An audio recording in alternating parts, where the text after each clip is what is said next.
പക്ഷേ എനിക്കിപ്പോഴും ഓർമ്മ വരുന്നൊരു പ്രധാനപ്പെട്ട മറ്റൊരു ചർച്ച കൗണ്ടർ പോയിന്റിൽ ഉണ്ടായിരുന്നൊരു ചർച്ചയാണ്.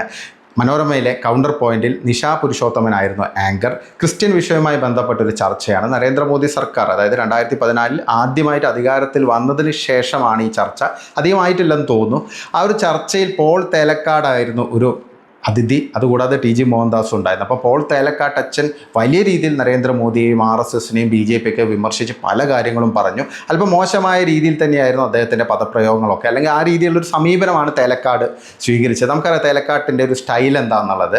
അപ്പോൾ അതിന് അതേ രീതിയിൽ മറുപടി കൊടുത്ത് ടി ജി ശരിക്കും കയ്യടി നേടിയിരുന്നു. കാരണം ടി ജിയുടെ അവസാനത്തെ ഒരു സ്റ്റേറ്റ്മെൻ്റ് ഒക്കെ കേട്ടപ്പോൾ ആങ്കർ നിഷ പുരുഷോത്തമൻ ആകെ ഭയപ്പെട്ടു പോയി. വേഗം ഷോ അവസാനിപ്പിച്ച് രക്ഷപ്പെടുകയാണ് ഉണ്ടായത്.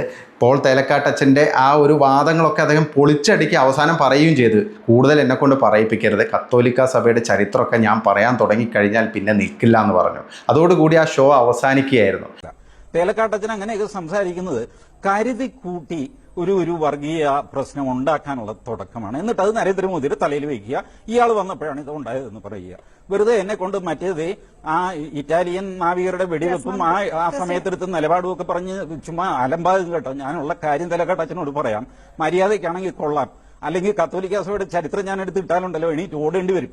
നമുക്ക് സമയക്കുറവുള്ളതുകൊണ്ട് ഞാൻ ഇടപെടുന്നു. അപ്പോൾ ഇത്തരം വീഡിയോസൊക്കെ ഇപ്പോഴും സർക്കുലേറ്റ് ചെയ്യപ്പെടുന്നു എന്നുള്ളത് ആ ടി ജി എന്ന് പറയുന്ന ആ ഒരു മനുഷ്യൻ്റെ പ്രഭാവം തന്നെയാണ് കാണിക്കുന്നത്.